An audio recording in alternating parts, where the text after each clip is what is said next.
Picture this. You're a court physician in the royal palace of Tordesillas, and the year is 1509.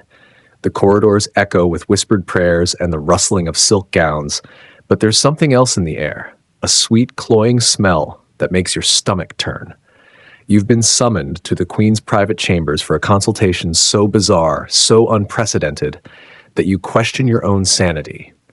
As you approach the ornate doors, your hands tremble. Inside, Queen Juana of Castile sits beside what appears to be an elaborate bed, draped in the finest fabrics. But it's not a sleeping figure beneath those silks. It's been 3 years since King Philip died, yet every morning the Queen greets his decomposing corpse as if he might wake up and kiss her good morning.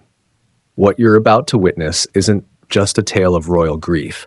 It's the story of how obsessive love can transform a brilliant princess into history's most tragic madwoman. Before diving into this forgotten story of love turned to madness, if you enjoy learning about the hidden truths of history, consider hitting that like button and subscribing for more content like this. And please comment below to let me know where you're listening from. I find it incredible that we're exploring these ancient stories together from different parts of the world, connected across time and space by our shared curiosity about the past. The woman who would become known as Juana la Loca, Joanna the Mad, wasn't born insane. In fact, she was one of the most educated and accomplished princesses of her generation.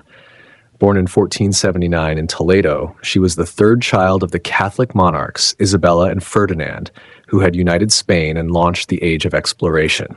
Juana spoke 6 languages fluently, played multiple musical instruments, and possessed a brilliant mind that her tutors described as sharp as Toledo steel.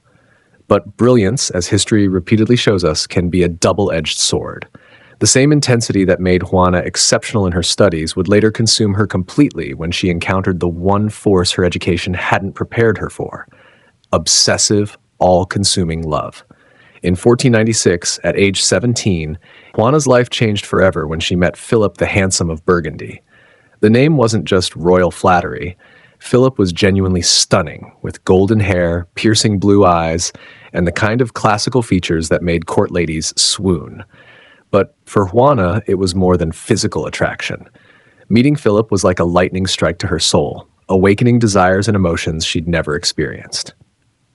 Their wedding in 1496 was supposed to be a political alliance between Spain and the Habsburg Empire. Instead, it became the beginning of a passionate, destructive obsession that would define the rest of Juana's life. From their wedding night, Juana was completely, utterly consumed by her husband.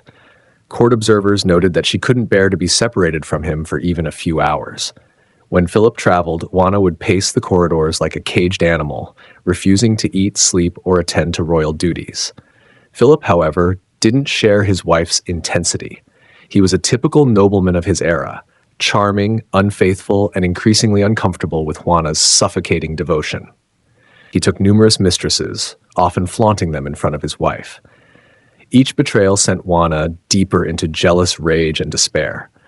But what happened next would make royal infidelity seem like a minor inconvenience compared to the horror that was coming. Court records from this period, preserved in the Spanish Royal Archives, paint a disturbing picture of Juana's deteriorating mental state. She would follow Philip everywhere, sometimes disguising herself as a servant to spy on his meetings with other women. When she discovered him with mistresses, her reactions became increasingly violent. She once attacked one of Philip's lovers with scissors, cutting off chunks of the woman's hair while screaming that she would mark her so no man would ever want her again. Philip's response was to restrict Juana's movements, essentially making her a prisoner in her own palaces. This only intensified her obsession. Isolated and desperate, Juana began exhibiting behaviors that terrified even the most hardened courtiers. She would talk to herself for hours, having entire conversations with an imaginary Philip. She refused to change clothes, wearing the same dress for weeks because Philip had complimented it once. By 1504, Juana's condition had become so severe that her own parents considered having her declared mentally incompetent. But political necessity kept her in power. She was the heir to Castile, and Spain needed her legitimate rule to maintain stability. Her father Ferdinand and her husband Philip formed an uneasy alliance, both essentially using Juana as a figurehead while they wielded real power. This political maneuvering took a devastating toll on Juana's already fragile psyche. She knew she was being manipulated, knew that the men in her life saw her more as a useful madwoman than as a wife or daughter. The isolation and betrayal fed her paranoia, creating a vicious cycle that pulled her deeper into madness. During this period, Juana developed an obsession with controlling every aspect of Philip's life.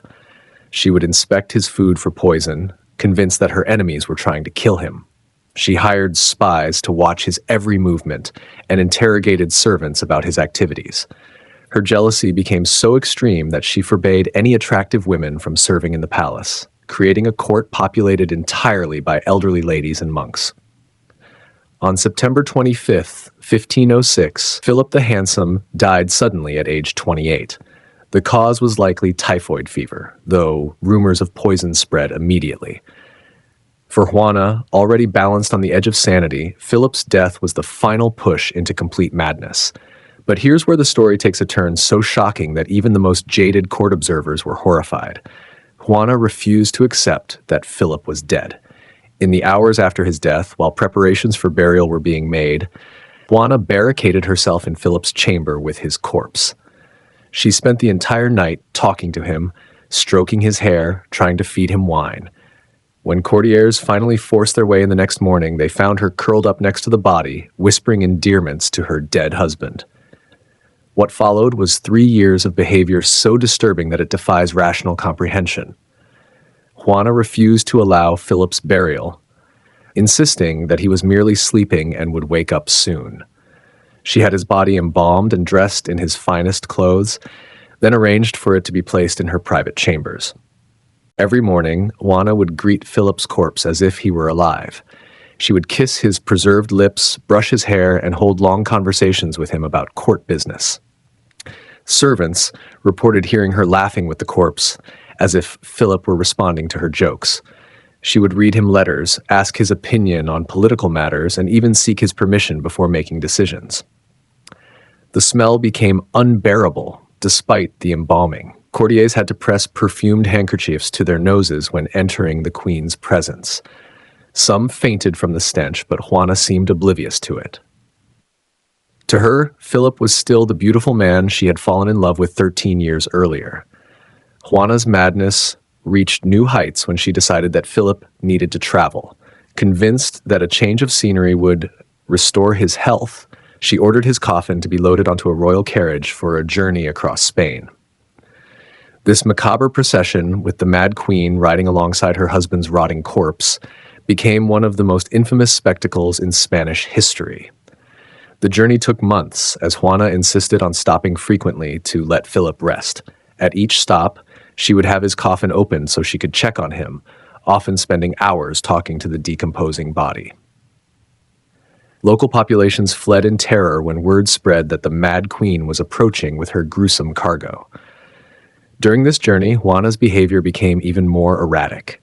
She would only travel at night, claiming that Philip didn't like bright lights. She refused to stay in any town that had a convent, insisting that Philip was jealous of nuns who had married Christ instead of mortal men.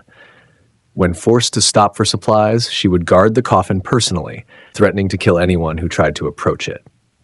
In 1509, after 3 years of this horrific charade, Juana's father Ferdinand finally intervened.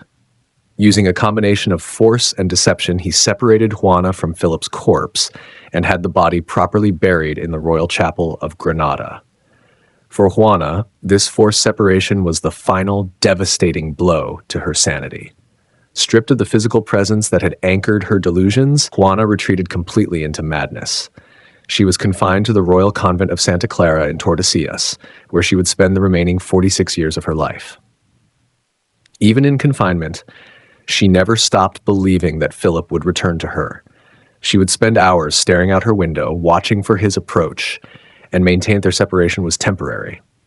Modern psychiatric analysis suggests that Juana suffered from what we would now recognize as severe depression combined with obsessive-compulsive disorder and possibly erotomania, a delusion that someone loves you when they don't. Her condition was almost certainly exacerbated by the political pressures of her position and the emotional abuse she suffered from both her husband and father. But perhaps the most tragic aspect of Juana's story is that her madness was convenient for the men who used her. Her father Ferdinand was able to rule Castile as regent while she lived, and later her son Charles V used her incapacity to justify his own claim to power. Juana's madness, real as it was, became a political tool that allowed others to consolidate power while she languished in confinement. Juana la Loca died in 1555, having spent more than 4 decades in confinement. She never remarried, never recovered her sanity, and never stopped loving Philip the Handsome. Her story became a cautionary tale about the dangers of obsessive love, but it also reveals the terrible price that royal women paid for political necessity. In her final years, confined to her small apartment in Tordesillas, Juana would still sometimes call out Philip's name, still expecting him to walk through the door and take her in his arms. Even in death, she couldn't escape the love that had destroyed her life.